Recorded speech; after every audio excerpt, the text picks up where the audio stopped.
So I gotta ask, man. I know nothing about photography. Not a damn thing. Pretty bad at it myself. But where do your ideas come from? Like, how do you know what you want to shoot?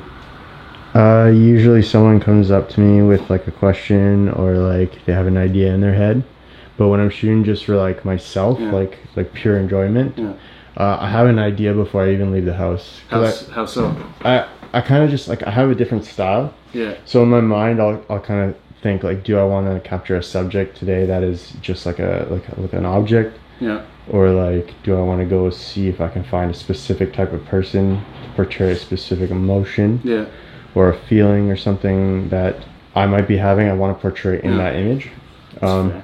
And truthfully, I hate a lot of types of just like photography you can do on your own, like Yeah. landscape. I don't enjoy architecture, not so much. So I find for me, it's more about artistic expression these days. Not bad. And you like it better with a person. You kind of get how you want to shoot the person, then you go for it. Yeah, I like to like actually be friends with the person, like build a bit of a relationship, just cause like it's so much more fun. I can figure out what this person likes. Yeah, you kind of cater to And that. I know a lot of other people will just be like, "Oh, you want to shoot? Dope. That's $200. Bounce, and that's it." Like Fair enough. I don't do nothing like that. I like it. And so they just kind of happen to you. So you get to know the person. You kind of get a feel for their interests, get a feel for what they're into, and then kind of cater to that. A lot of the time, I'll ask them questions about certain photos they've already taken, just to get a feel for what they think of what I've like done. What they like. Yeah, and like I won't tell them I've done the photos or anything. Sometimes I just use someone else's examples too. Oh, fair enough. But also I ask for them to send me some of their favorite photos. It could be of anything. That gives me like a really good insight of like who this person is. It's thoughtful. Yeah. I like that. See, for me, I don't know where thoughts come from. I'm not a scientist. Well, not a scientist. I don't know how the brain works, and I'm sure plenty of people out there do. All the basal ganglia and lobes and things like that. But a lot of ideas for me come from other media, other forms of media. It's kind of like low-hanging fruit, as long as you're not piggybacking off it. It just kind of sparks new ideas. See, I tend to think that creativity begets more creativity, so it gets this muscle going inside of your brain, especially reading about movies, the newspaper, whatever is consumable. But reading especially, because you're getting this storytelling muscle moving, you're getting this critical thinking and critical analyzing muscle moving, and you can feel these different ideas start seeping in, start being like, well, what if it was like this? Or that makes me think of this. Just kind of these new kind of like fledgling ideas that happen out of nowhere.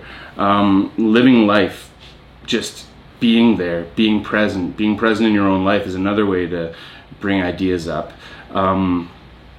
The fact that if you don't experience, you're going to have a hard time reflecting on those experiences. You're going to have a hard time taking those experiences in and then creating something out of them. You're always thinking back to things that you've done before, things you'd like to do. So I think that living life is a great way, and experiencing and going out of your comfort zone is a great way to see where ideas come from.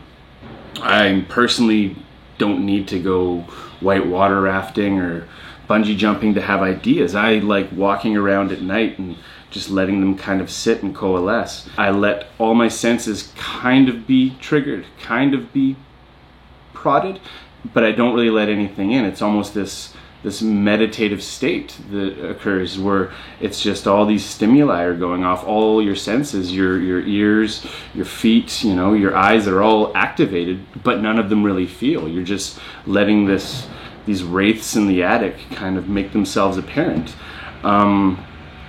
I like sitting at park benches a lot. I love people watching. I get a lot of ideas just by seeing people walk by, seeing people talking, their cadences, their gaits, the depth of their voice, the bass or the treble, their noses, their chins, what they do with their hands, how they interact with other people.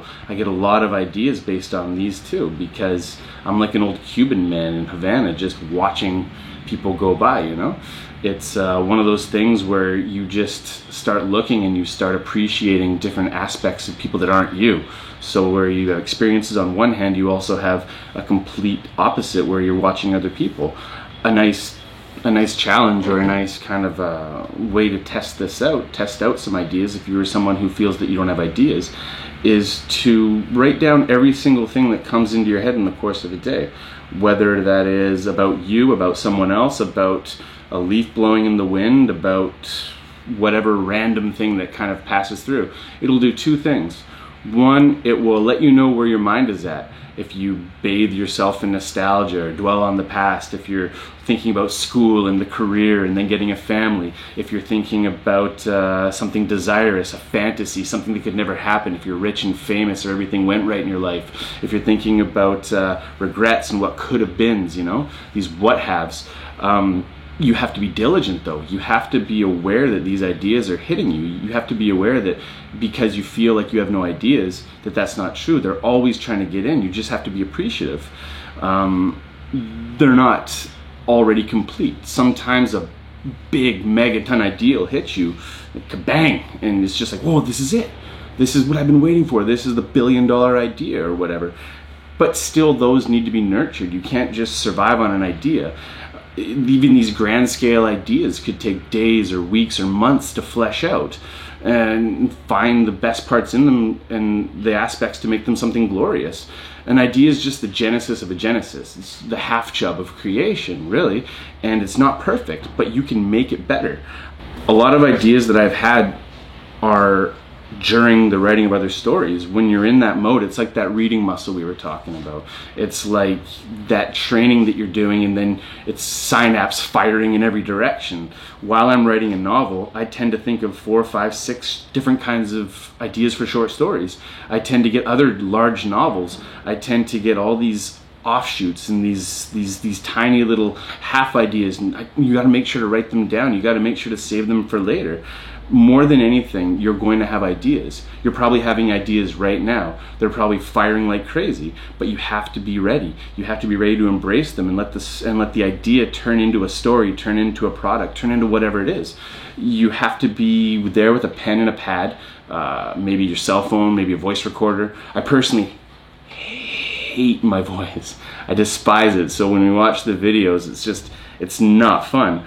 But you can see that one idea leads to another idea, leads to another idea. You just have to train yourself to be ready for those. Take the brief notes. Take a long scale note if you have time. Try and get into the zone, get in this ruminating, meditative state where you can respect it. It doesn't matter which organ it comes from. It doesn't matter where it comes from. It could be ephemeral, just for a brief moment, but you have to absorb it. Let it plant seeds inside of you. You have to let it become a vision that's something more tenable than just a passing, glancing thought.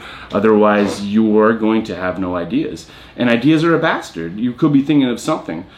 You could be thinking of one very important small thing, but it doesn't hit you, but all these other things are trying to get in. You have to allow them. You have to think of it like a dam, and one little idea is like a split in the dam. And the more that you allow it to wrap around you, the more water is going to get through, the more it's going to start that flood. It's going to flow, and it's going to be a river of ideas.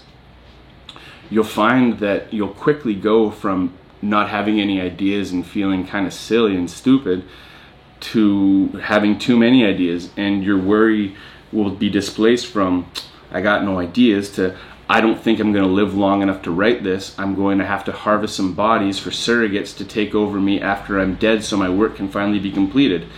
You will start to acknowledge your mortality in the sense that you might not have time to give all these beautiful ideas the thought they deserve if you treat them correctly, which is a way, way, way different fear than just having no ideas at all. When I'm surrounded by calm, I almost get anxious, I get bored, I get this sense of I should be doing something but I can't, and I never get bored. My anxiety is up to here, but the boredom never. I can't force an idea that way. The only thing I can do is walk around, kind of allow myself to absorb all the sounds and textures and colors around me. Another thing that's good is to do work.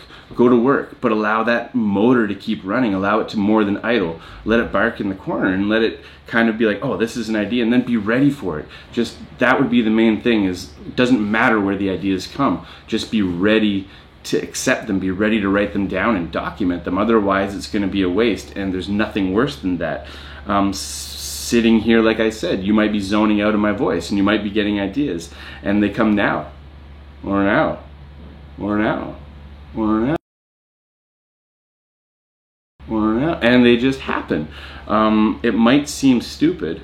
I can't think of a better word for it, the idea. It might be facile or esoteric or up its own ass or just plain crazy, but it might be the best idea you've ever had, and you got to be ready to accept it.